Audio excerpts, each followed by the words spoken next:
Welcome to the Menopause Conversations podcast. My name's Angela Council and I'm your host for this podcast, and this is where you learn all about menopause, what is happening to your body, to your hormones, and life in general. Everything is changing and sometimes it can seem really confusing, but this is where the confusion stops right now. This podcast will share with you everything you need to know about how you can navigate your menopause transition with ease. So sit back and enjoy the show. Bye for now. Hello and welcome back to this week's episode of Menopause Conversations podcast. My name is Angela Council and I am your host for this podcast. And today I'm having a little bit of a chat with you around shame around menopause. There are so many women that feel ashamed of what is happening to their bodies, and this is part of the reason why I think women get very don't know what's going on, because we're not talking about it. Menopause seems to be a little bit of a taboo subject, and I know even when I very first started working in this space a few years ago, and I'd go to business networking meetings and things like that, and I would kind of instead of saying I help women, I support women as they're going through their menopause transition, to start with, I'm going, I work in women's health for older women. And it was a mumble, because I didn't want to say that word menopause. There was some type of shame around it. And, so it even started, it happened to me as well. Definitely no shame around it anymore. I'm very proud of the fact that I work with women who are moving through their menopause transition. But a few years ago, it was something that just wasn't spoken about. And whilst I wanted more women to understand what was going on, I struggled myself with actually just kind of saying that word menopause, because no one else was talking about it. We're going back now, I don't know, 5, 6, maybe 7 years. A lot has changed in the last few years, but there is still a lot of shame around the changes that happen to women as they come through this time of life, plus just even the word menopause, or, telling people that you might have specific symptoms like hot flushes and things like that. It's important to remember that menopause is a natural biological process, and that all women who have ever been through puberty and have had a period will go through. So we're saying this is a vast majority of women are going to go through menopause.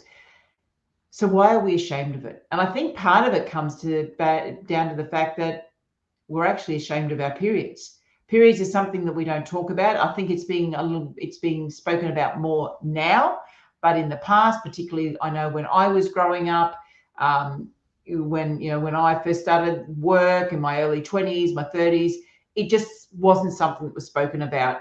And particularly if you had issues with your period, you didn't talk about it. I know for me personally that I had a fibroid, so I had some, extreme heavy bleeding and really bad cramping that would really just knock me out for at least 2 days a month.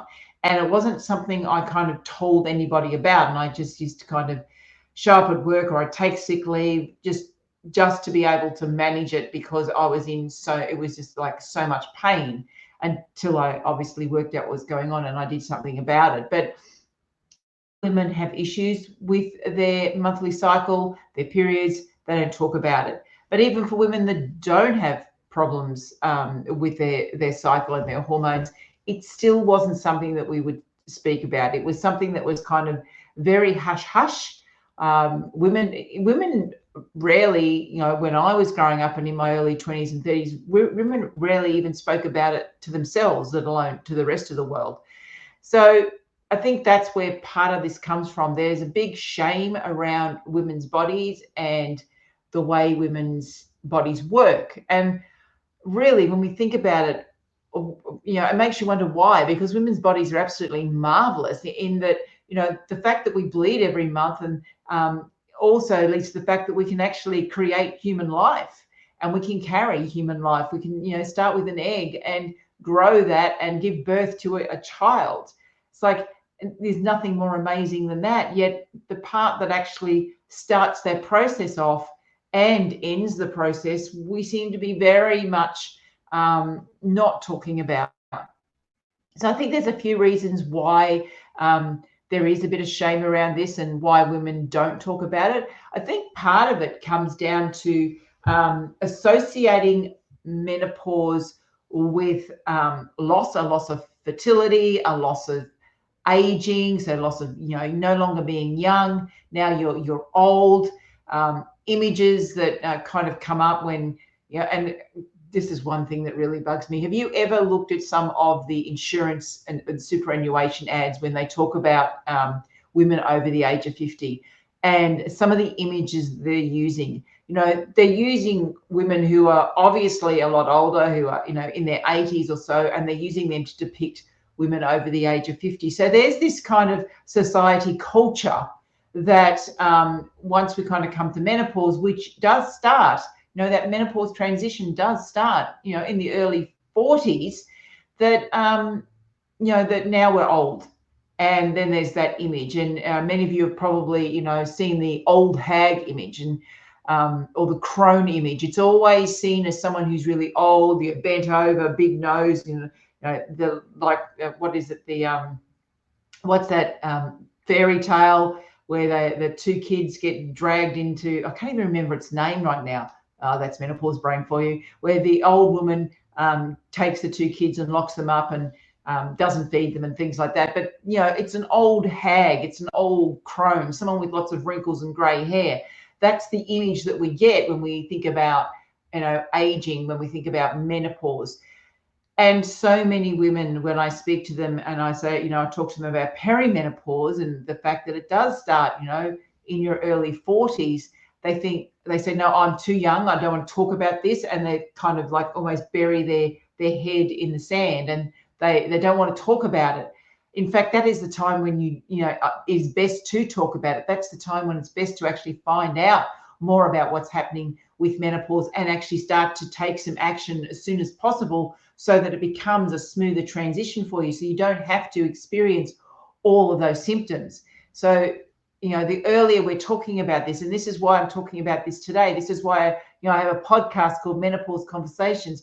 The earlier women learn about what the opportunities they have when they come to this stage of life, that it doesn't have to be the worst time of their life, that the better. I want more women to know that they can be in control and that things don't have to be the dire consequences, which is what's spoken about. And going on with that, continuing on that conversation, yes, some women do experience physical change, lots of different symptoms there, but it's not everybody. Not everyone experiences it. Things like hot flashes and problems sleeping and body aches and pains. Yes, it can happen, but once again, I think we have to be very careful of some of the current narrative around menopause, in that it's the worst time of your life, that we've got, your body just gives up on you, you don't know who you are. And, when we get into that narrative, of course, women don't want to talk about it. Of course, women, get scared about it and maybe are ashamed about it, because there's this big narrative going on that it's going to be the worst time of your life. And if you're just kind of just coming into this time of life and that's what you've got to look forward to, it's like, well, why would I want to be there? It's going to be a terrible time. My life is going to fall apart. I'm going to experience all these symptoms. But it doesn't have to be that way. The more we talk about it, the more women can stand up and say, hey, menopause, yes, was a change for me. So there were some bits of that were a little bit uncomfortable, but I found ways to manage it. Now, I'm not discounting the fact that some women do have it tough, but the vast majority of women don't. The vast majority of women, will experience some symptoms, but they're not, they're not life disrupting. They're not life changing. So if we start to talk about it, if we get rid of the shame, then women can learn more and be more informed as they come into this time of life and start to make the changes. And you do need to make changes. Your body isn't the same as what it was before. Once hormones shift, hormones are messengers, and they tell the body, send different signals to do different things. As your hormones shift, your body will respond in different ways. So your body will change. There's nothing you can do about that. But it doesn't have to change for the worse. There is so much that you can do to actually get yourself back in control. And this is a lot of the work that I do when I'm working with clients. I get them to start listening to what their body has to say. And, the food that you eat plays a really big role in this. The way you move your body, being exposed to lots of different toxins that disrupt your hormones. And stress is the biggest driver of all when it comes to the type of symptoms that you might experience. And then we've got to look at that mindset, the mindset around what menopause, what aging means. And my aim with this particular podcast episode is to change some of that mindset, to actually get you to think that possibly that there could be something different, that this actually could be the beginning of the rest of your life, and you now get the opportunity to do do more of what you wanted, rather than serving family, parents and partners and children and all of that. And I'm not saying give them all up, but now that you've actually got, as your children are getting older, you've got a bit more space to do things for yourself and create what it is that you want. So it is important that we do have open conversations rather than one-sided conversations, because I think this lack of conversation, this lack of talking about things is what also leads to some of the shame. Now, many women, when they go to their doctors to talk about menopause, or just to ask, what's going on with me, I'm feeling like my body's changing, and they may have heard of the word perimenopause, or they go, am I a menopause? And the doctor goes, no, you're too young. Or they say, look, this is just part of being a woman. You've just got to get on with it. So women then get this feeling that there's something wrong with them, that they shouldn't ask for help because this is just part of being a woman. Just suck it up and get on with it. And unfortunately, this comes from a medical profession that really, in general, does not understand menopause. Your local GP probably knows very little about menopause, and they don't have the answers for you. There's a lot of fear around HRT or menopause hormone therapy, but even beyond that, I mean, that's the only solution that doctors have. And if they've got this fear about prescribing it, they're just going to say to you, there's nothing you can do about it, when in fact there is. There's a lot you can do about it. But doctors are not trained in lifestyle medicine. They're not trained in nutritional medicine. They're not trained in how to manage stress, because that's not what their training covers. Their training covers how to, prescribe a particular drug to fix a problem. And for menopause is a stage of life. It's a transition. It's not a medical condition. So doctors quite often don't know what to do. So they will dismiss women. And then women kind of think, well, hang on, maybe there's something wrong with me. I shouldn't be talking about this because the doctor just said that's just part of being life, part of life, and I've got to suck it up. And so they're not going to go and talk about it because they feel like there's something wrong with them if they need help. The media also plays a massive role in the way women feel about this time of life as well, because we have this, as I was talking about before, that narrative that everything is going to be negative. It's going to be the worst time of your life. All these myths that happens to women when they are coming through menopause, and we don't kind of see the other side. It's starting to happen now. We are seeing a little bit more of it. We're seeing women stand up and say, hey, menopause was the best thing that happened to me. I stepped into my wisdom. Things just for me, but that's pretty recent. That hasn't been happening a lot.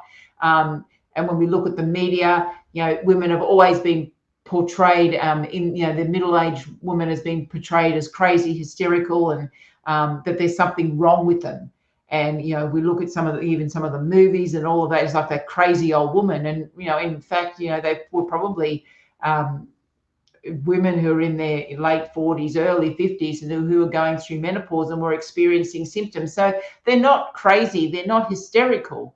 This is what happens to women. And when you come into this time of life with a mindset that that's what you're going to be depicted as, basically it always becomes a self-fulfilling prophecy. If you think that menopause is going to be the worst time of your life, pretty sure it's going to be, because it is about your mindset. It plays a big role because it causes stress, because women are stressed about it, and stress actually makes it worse, because stress can trigger the shift in hormones, and can actually be is the underlying cause of the majority of symptoms that women are experiencing. So, women that are experiencing lots of different symptoms, we've got to look at what stress is going on with their life, not just emotional. We've got to look at the physical stress, the spiritual stress, everything else, the food that they're eating, the way they're moving their body, the toxins, all of that puts stress on the body. And when the body's stressed, that's when we start to get these different symptoms. And then women can't talk about it. They don't want to talk about it. So there is a lot of shame. And this shame can lead to serious consequences for women's mental health and their well-being. We do know that for many women, depression, anxiety can be higher at this time of life. And whilst, yes, there is a shift in the way the brain works, and because the brain is changing because of the change in hormones. Part of it, I think, there's the physical changes that are happening with the brain, but I think also the fact that women don't feel supported, that women are ashamed, that they're not talking about this, that there isn't an open conversation. This is more likely to lead women into this place of depression or anxiety and other mental health issues. And I think, and I will be doing a podcast on this as well. I think we do need to be talking a little bit more about the changes that happen to women's brains, because there is a big fear around Alzheimer's disease and dementia. But, things happen to our brain as we're coming through this time of life. And if we can understand why it's happening and what's happening, then we can embrace that. And like before, I forgot the name of a fairy tale. I forget things, because there's lots of things going on. And, and this is the same for many, many women, is that they have a lot of things going on and they're overloading themselves. And then they get concerned or they get worried when they can't remember things. Part of it is just going, okay, I can't remember right now, and it'll come to me. And look, it does. Generally, it comes to me. Not really thinking about that fairy tale now, so it hasn't really come back to me yet. I think there's a gingerbread house in there somewhere. But so understanding that there is a change, and this is not necessarily, yes, part of it is related to menopause, but there's also other things going on in that the brain is aging, but we've also got to be, once again, looking at our nutrition, our movement.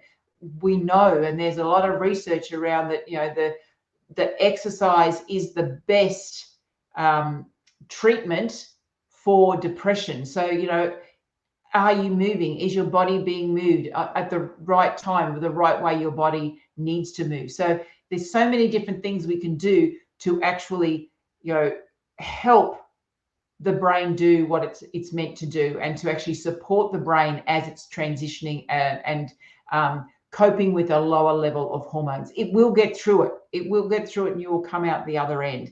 But there are, mental health is a big issue, and I think more of it's more to do with the lack of support and the lack of understanding and women's shame around what is happening to them, or they're not understanding what is happening to them. But it's really important to remember that menopause is a normal and a natural part of life. Every woman will go through it. Women have always gone through menopause. And I know that there's, I've heard people say, oh, well, we never used to live this long in the past, so women didn't go through menopause. That's not exactly true. Women did live to old age in past generations. They always have. Whilst the average age may have been lower, that was more due to early childhood mortality, which actually brought the average age of women down, and also women who were dying in childbirth as well. So that brought the average age down. It didn't mean that women weren't living past the age of 50. Women were certainly living past the age of 50, and they were living well. There's some really big studies known as the grandmother studies, the grandmother effect, that the reason why women go through this transition and our reproduction stops is because women become the wise women. They're the ones who now look after the rest of the tribe, the village, and support the mothers who are raising the children. So women have always been around a lot at later ages. So, I don't buy into this bit saying, well, it's not natural because women didn't go through menopause before. Women have always gone through menopause. This isn't a new thing. Women have gone through menopause since time, forever. And we shouldn't be ashamed of it. This is part of what our body does. Our body is amazing in what it can do. We can give birth. We can bring a child into the world. There's so many things that we can do, and not just on the reproduction. We are the strength. Women are the strength of society. Without women, to kind of keep that peace, keep that calm, then society kind of gets out of control. And we've seen over the years, over the generations, what happens when, and this isn't a male bashing thing, but when men kind of are in control all of the time. Wars start. Women don't start wars, men start wars. We need women, and older women. We need lots of them. But it's really important that we all speak openly and honestly about menopause, and challenge that stigma and the shame that is around menopause. I am quite out and quite proud to tell people that I'm in the postmenopause stage of life. Quite proud of that. It's great. I no longer have a period. That's fantastic. But also knowing that this is now years, and I can share that with others. And I'd love that for you as well. If you are going through this time of life, if you're not sure, if you're looking for support, pop over to the Menopause Conversations Facebook group. And we talk about this. Go over there and join the group. I'm going to be running quite a few different events over in that group this year. So I run my workshops. So my free workshops run 3 to 4 times a year. So they're going to be running there. I'm also going to be doing a few different webinars as well, just to open this conversation, to have a bigger conversation, and to put more of a positive spin on it rather than that negativity that seems to be so common, with particularly throughout social media. I think it's time for us to all stand up and show the women who are coming behind us that it is possible to create something great in menopause, that this isn't the end, it is the beginning. So I want to thank you for listening to me today, and hopefully what I've shared with you has helped to allay some of the shame, the misunderstanding around menopause. Hopefully it means that you'll be able to stand up and be proud of where you are in your life cycle, because it is an absolutely fantastic time of life. Because there's just I do so much more now. I mean, I go hiking, and I just do different things that I never did when I had kids, and and I'm actually do a lot of things away from my husband. Now, some people want to do things with their partner. That's great, but we do a lot of things separately because we're totally different. We have different likes and different interests. So I do my thing, he does his thing, and then we spend a lot of time. We spend a lot of time at home together because he's retired. I work from home, so we are together a lot. But then when I go out with generally with other women. And do different things like that. But what is life like for you? What do you want for the next half of your life? You have the possibility of creating that. So let's look at menopause as something to celebrate, something to embrace, and something that we can stand out proudly and say, yes, I am a menopausal woman. So that's it from me this week. I'll be back next week with another episode of Menopause Conversations podcast. Please feel free to share this podcast with your friends, your girlfriends, your sisters, your aunties, whoever, anyone who you think also needs to kind of get rid of the shame around menopause. And as I said, pop over into the Menopause Conversations Facebook group where we can continue this conversation over there. Bye for now.